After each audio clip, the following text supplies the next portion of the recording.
From your local election headquarters, here's Fred Childers with This Week in Louisiana Politics. Good Sunday morning to you. I'm Fred Childers. Thanks for watching This Week in Louisiana Politics on your local election headquarters. Hope you're having a great weekend. A major endorsement in the gubernatorial race this week. Senator Bill Cassidy is throwing his support behind Attorney General Jeff Landry in his run for governor. The senator highlighted some of his shared goals with Landry, including becoming the leader in the new energy economy and improving the state's mental health services. This endorsement also comes after the Louisiana GOP has previously censured Cassidy for his vote to impeach former President Donald Trump. Jeff Landry is endorsed by Trump. And we are just a day away from candidates officially qualifying for the governor's race.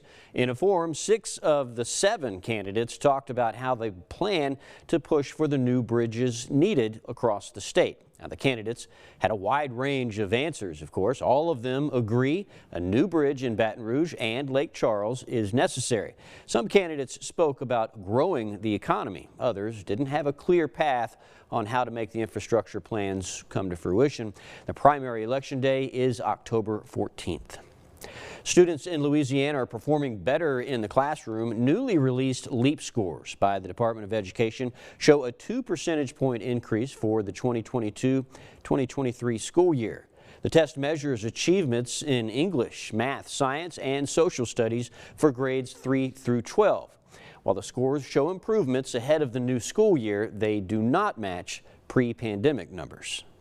In a state that has been educationally challenged in terms of outcomes for too long, we have to maintain urgency. We have to maintain focus because that's what students across the state of Louisiana need and deserve.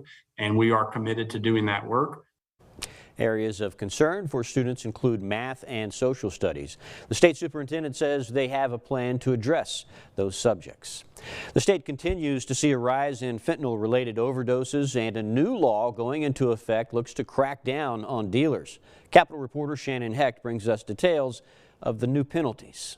And the hope is that this sends a chilling effect to those people who are distributing these drugs to our citizens and killing them. Last year, more than 1,000 Louisianians died from taking drugs laced with fentanyl. It is being pressed and disguised as different pills, and it's being put in a host of other drugs. A new law increases jail time to at least 7 years for the first offense, 10 years for the second offense, and life in prison for the third offense. Someone who's caught with over 250 grams or half a pound will get a life sentence. I don't have any sympathy for anyone who deals fentanyl.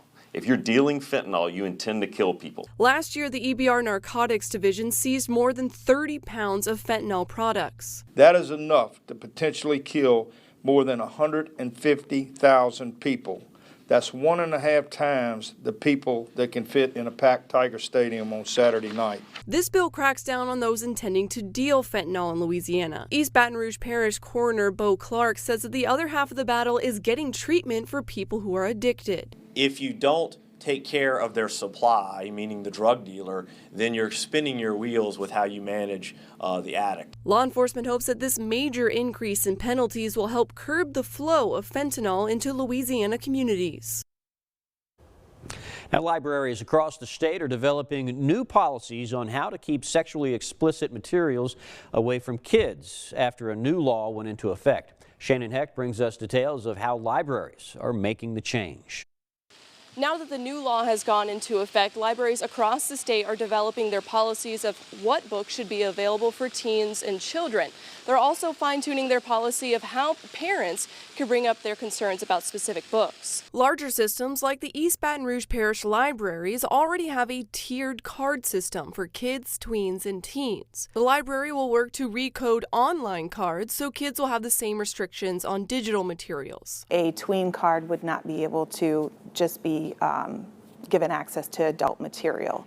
And the way that our cardholder policy is currently written, a teenager or a tween is not eligible for an adult library card. For parents who are okay with their teens having an adult card, EBR is looking for answers on how to implement that. The Louisiana State Library is guiding boards on how to set up their own policies and book challenge process. In EBR, a book that is brought up goes through a rigorous check by librarians on what ages should have access. If They are not satisfied. The new law also makes it so that the Library Board of Control would review the materials as well. Libraries have until January to revise their policies and until next June to implement them. The East Baton Rouge Parish Library says that they have a lot of questions about the specifics of this law that they're hoping the legislature can help answer for them. For your local election headquarters, I'm Shannon Hecht.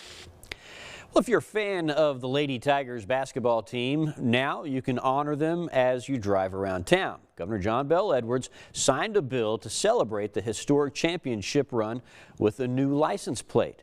This happened at the PMAC with Coach Mulkey and the coaching staff. She led the women to their first ever national championship after defeating Iowa 102-85.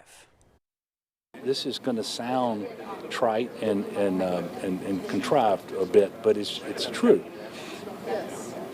In Louisiana, when LSU and the Saints are playing well, it's an easier state to govern. People are just happier. Of course. At the press conference, the governor also talked about the need to invest in higher education. Edwards has made education a high priority after major cuts were made in the Jindal administration. After weeks of debate, East Baton Rouge schools have reached an agreement on a budget.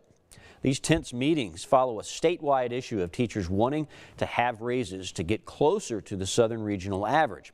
Now, EBR plans to invest in a one-time $4,000 stipend for teachers and a $2,000 stipend for support workers. This is on top of the raises approved by the state legislature. Where we had problems with cleanliness before, those things should now be removed because we added more money into our budget to take care of that. Where you had school safety protocols that needed to be updated and fixed and modified, those things are now going to be, you're going to see changes happen throughout our schools because we have lifted the threshold for spending or budgeting around school safety. We've come to a great compromise that will allow teachers, school staff, employees of the district to be able to receive an increase that allows it to be even reflective on their teacher retirement, and then also to be able to let them know that we do value our staff and that we want them to stay. So the budget process for EBR was weeks long and had long debates over investing in teachers. Opelousas is looking for a way to keep workers from leaving. One way is through a raise for city workers. Two suggestions were proposed: raise every municipal worker's hourly pay to either $10 an hour or a 50-cent pay raise. Mayor Pro Tem Charles Cummings says this is a necessity with the increasing price of everything. Alderman Cummings is looking to propose an increase in millage taxes to help bring the money into the city for the workers to get the pay increases they're looking for. Now, the council ensures they are doing everything they can to find the funds they need to give the city's municipal workers the money they need. Coming up this week, we saw another indictment of former President Donald Trump, and 2 years have passed and some Louisiana residents are still recovering from hurricane disasters. Stay with us. We'll be right back.